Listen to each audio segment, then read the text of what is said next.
ပထမဦးဆုံးခွက်ကိုရေခဲကြကြပါမယ်ခင်ဗျာ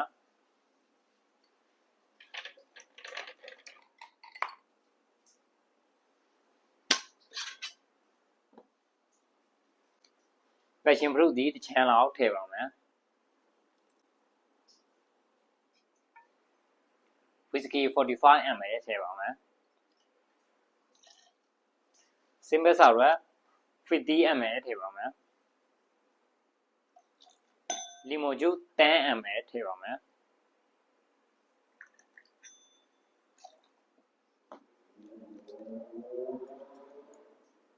ပတာ20-30လောက်ထည့်ပါမယ်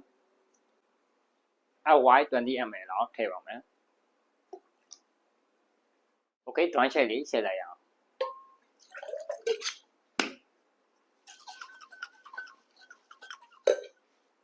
တွန်းချက်ရှိပြီးသွားရင်ရေခဲထည့်ပြီးထည့်ချိတ်ပါမယ်ခင်ဗျာ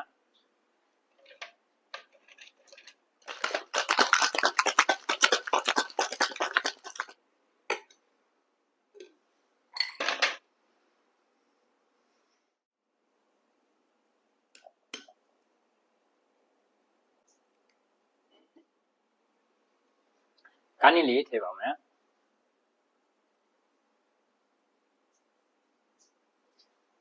ဒါလေးကတော့ passion fruit whisky sour ကိုတီလေးပဲဖြစ်ပါလားခင်ဗျာ